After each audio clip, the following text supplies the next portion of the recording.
Hey everybody, how you doing today? So today we're going to do a quick training on what do you do when your bus or the vehicle you're in becomes in contact with a down power line. Rule number one, stay on the bus. Don't get off of it, all right? The only time you're going to need to get off the bus is if the bus starts to catch on fire, and what will usually happen is you start the fire with the tires in contact with the ground. So the rest of this is just in case the bus catches on fire. We don't want you to get off the bus. As long as it's not on fire, you should be perfectly fine. So you remain calm. Now, if your bus catches on fire, what we want to do is we want to get off safely.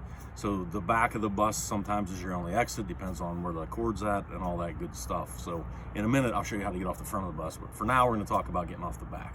So the first thing I want you to do is come to the back of the bus. I'm kneeling down and squatted down like this for a reason, in a good technique with my head up and my back straight, because I don't want to take a full jump from the height of this bus to the ground. I want to stay square. All right, so I'm going to get to the edge of the bus.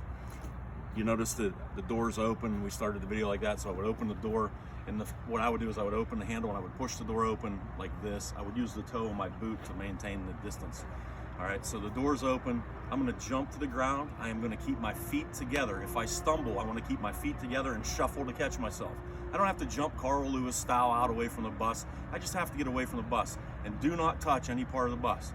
So this is what it would look like. I would stay as low as I can get just to make the landing easier. And I'm gonna make sure my feet are together, and I'm gonna drop to the ground. I'm gonna stick the landing. I'm gonna keep my feet together. And if I do stumble, you don't take a big step like this.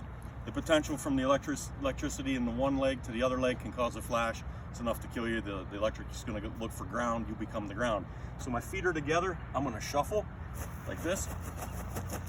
Okay, as far away from the bus as I can get. 50 feet or more. All right. I always tell everybody shuffle until the cops driving to the scene go, "Hey, why is that guy shuffling down the road?" If you can't shuffle, hop like a bunny, real small, but keep your feet together. As I get away from the bus, I'm good to go. So the last thing I want to talk about is a helper. Do not approach the bus.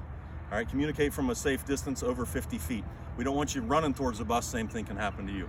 And also, I want to mention, if you do stumble, one thing you don't want to do is bend down and put your hand to the ground also, because that would be another potential difference between your body and the ground, and it would be going on the ground and you would die of electrocution. So that's just a quick little video on how to get out of the back of a bus in the event that you're in contact with electric wire and your bus catches on fire. Thanks, everybody.